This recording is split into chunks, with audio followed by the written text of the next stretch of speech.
السلام عليكم مشاهدين، كي دايرين؟ لاباس عليكم؟ كنتمنى تكونوا في احسن الاحوال وفي صحه جيده، ويا ربي يرفع علينا هذا الوباء.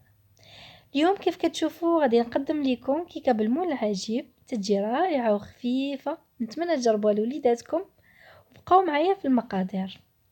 تنحتاج فيها 4 البيضات يكونوا في درجه حراره المطبخ، كاس حليب، اللي متوفرش عنده الحليب يدير كاس ياغورت طبيعي بنكهه لافاني، كاس زيت، ونسيت ما قلت لكم باللي العبار ديما عبروا كاس العنبه، كاس سنيده، 2 كيسان ديال الفورس انا مغربلاهم، قبيصه الملحه، 2 خمارات بوزن 8 غرام لافاني، وحامضه محكوكه تكون متوسطه الحجم. وبقاو معايا في طريقه التحضير. انا غادي نهرس هاد البيضات نديرهم في هاد البول.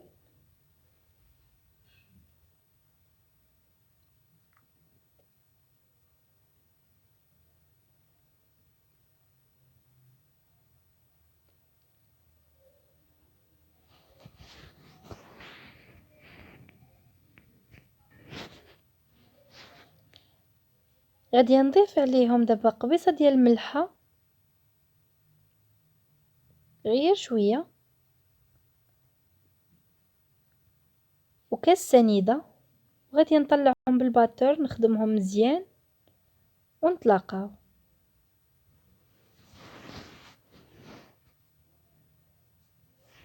من بعد ما طلعت البيض وسنيده ولاو على هذا الشكل، غادي نضيف عليهم دابا لافاني وكاس حليب وكاس زيت،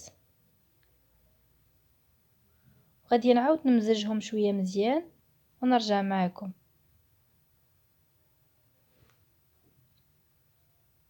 غادي نضيفوا دابا الدقيق، رانا مغربلاه،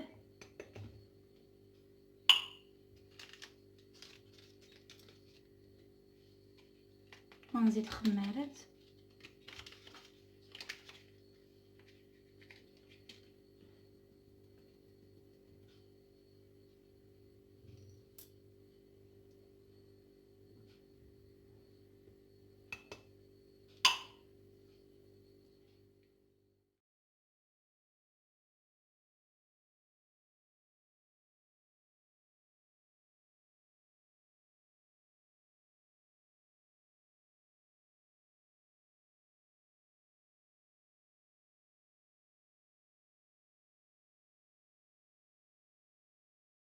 من بعد ما جمعت الخليط حتى تجانس ليا مزيان، انا دابا غادي نكبو في المول اللي راني دهنته بالزبده والفورس. غادي ندخل الكيكه الفران لمده 30 دقيقه، وبقاو معايا باش نحضر معكم الكريمه اللي غادي نعمرو بها الكيك.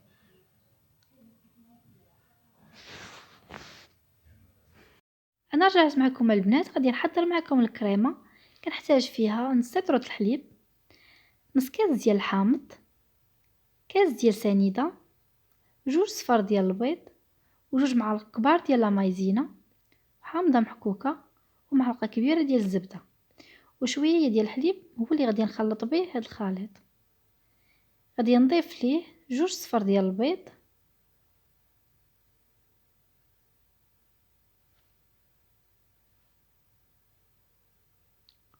ونضيف ليه 2 معالق كبار ديال لا مايزينا،